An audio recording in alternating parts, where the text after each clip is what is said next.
मोहम्मद बिन सुलेमान अल जज़ूली अल्लाह के वली बयान करते हैं कि मैं एक वक़्त ऐसा था, मिस्र के मज़ाफ़ात में जंगलात की तरफ सफ़र कर रहा था। दौरान सफ़र नमाज असर या मगरिब के लिए मुझे वुज़ू करने की हाजत महसूस हुई और पानी की तलाश में मैं निकला कि कहीं से मुझे पानी मुयस्सर आए ताकि मैं पानी की तलाश करके फिर वुज़ू करके नमाज अदा कर सकूं। आप फरमाते हैं कि पानी तलाश करते करते मैं एक ऐसे कुएं पर पहुंचा कि जिसकी मुंडेर के बिल्कुल करीब ही एक कच्चा सा मकान था और उसकी छत पर एक मासूम बच्ची चढ़ी हुई खेल रही थी। हजरत मोहम्मद बिन सुलेमान अल जज़ूली कहते हैं कि मैंने कुएं के अंदर झांक के देखा, क्योंकि पानी निकालने के लिए डोल और रस्सी की जरूरत होती है। कहते हैं मुझे कुएं के अंदर न डोल नजर आया न रस्सी नजर आई। तो कहते हैं कि मैंने उस बच्ची को मुखातब किया, मैंने कहा मेरी बेटी जरा मेहरबानी करो, नमाज पढ़नी है, वुजू करना है, टाइम भी इख्तिताम पजीर है, मेहरबानी करो जरा घर से डोल और रस्सी तो ला दो। कहते हैं कि बच्ची ने कहा कि मस्मुका या शेख, बाबा जी पहले अपना नाम तो बताएं, अपना तारुफ तो करवाएं कि आप कौन हैं। आप फरमाते हैं मैंने कहा मेरी बेटी ये तारुफ की बातें बाद की हैं, नमाज का टाइम इख्तिताम को पहुंचने वाला है, पहले रस्सी ला दो ताकि मैं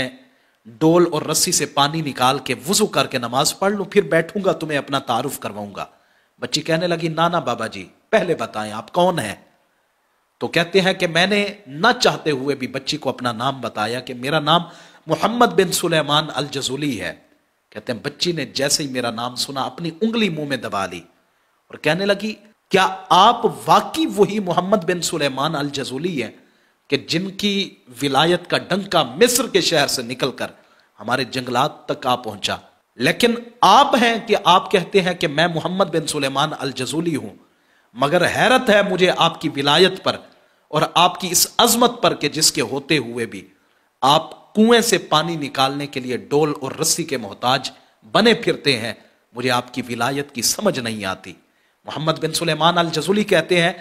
कि मुझे उसकी इन बातों से कोई सरोकार न था। मैंने कहा बेटी ये बातें बाद की भी हैं और बाद में ही की जाएंगी, पहले डोल और रस्सी ला दो ताकि वुजू करके नमाज पढ़ सकूं। कहते हैं मुझे बड़ी जल्दी थी ताकि नमाज को टाइम पर अदा कर सकूं। अचानक जब बच्ची ने देखा कि मैं अपने मुतालबे से पीछे नहीं हट रहा, तो उस बच्ची ने ऊपर खड़े खड़े ही छत से कुएं की तरफ अपने मुंह से लुआब फेंका, थूक दिया। हजरत मोहम्मद बिन सुलेमान अल जज़ूली कहते हैं रब्बे काबा की कसम मैं ये समझ ना पाया कि वो बच्ची का थूक पहले कुएं के अंदर गया या वो पानी उमड़ के पहले मेरे कदमों तक आ पहुंचा। कहते हैं मेरी तो हैरत की इंतहा ही ना रही और मैं आलम तहय्युर में डूब कर उस बच्ची को देख रहा हूं कि ये 7 साल की मासूम बच्ची और मकामो अजमत इतना बड़ा कि थूक कुएं के अंदर उसने डाला ही था कि पानी उमड़ता हुआ मेरे कदमों तक आ पहुंचा। कहते अब मुझे वुजू भूल गया। मैंने बच्ची को मुखातब करके कहा ओ मेरी बेटी बताना तूने ये मकाम कैसे हासिल किया। बच्ची कहती है शेख पहले वुजू तो करें, नमाज का टाइम इख्तिताम पजीर है, वुजू करें नमाज पढ़ें, तारुफ की बातें बाद की हैं। शेख कहते हैं मैंने कहा बेटा अब तो वुजू भी भूल गया, पहले अपना तारुफ करवाओ। उक्सिमु की बिल्ला बिमा मिलती हाजिहिल मंजिला, मैं तुम्हें अल्लाह की कसम देता हूं मुझे बताओ ना कि तुमने ये मर्तबा ये अजमत कहां से हासिल की। वो बच्ची कहने लगी शेख सुने, अगर आप समझते हैं कि ये मकाम ये मर्तबा और ये रिफत हासिल करने के लिए लंबे चौड़े सजदे करने पड़ते हैं, ये लंबी चौड़ी तस्बीहात पढ़नी पड़ती हैं, ये लंबी चौड़ी रियासतें करनी पड़ती हैं, तो फिर आप इसके अंदर गलत हैं। शेख देखें मेरी छोटी सी उम्र है, अभी तो शरीयत के कवानीन भी मेरे ऊपर लागू नहीं होते क्योंकि मैं अभी बलूगत की उम्र को नहीं पहुंची, लेकिन बात दरअसल ये है कि मेरे वालिदैन ने मेरी जो तरबियत की वो तरबियत ये की, मेरी माँ ने मुझे घुट्टी के अंदर सदके या रसूल अल्लाह की लोरी दी और मुझे दुरूद सलाम का तोहफा दिया कि मैं जब भी खेलती हूँ चलती फिरती हूँ उठती बैठती हूँ मेरी जुबान पर दुरूद मुस्तफ़ा का तराना रहता है और जब भी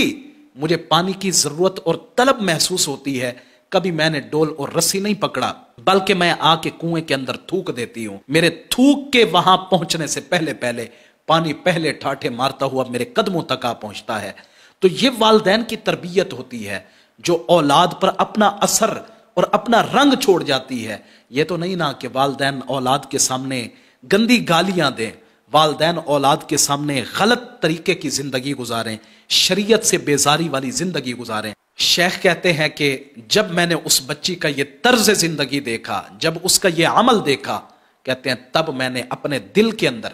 یہ عہد کیا کہ اگر درود پاک پڑھنے کا صدقہ اللہ ایک بچی کو یہ عظمتیں اور یہ رفتیں عطا کر سکتا ہے، تو پھر میں جب مصر میں جاؤں گا باقی سارے کام کاج بعد میں، پہلے حضور علیہ الصلوۃ والسلام کے درود و سلام کے فضائل اور مناقب پر ایک عظیم ترین کتاب رقم کروں گا۔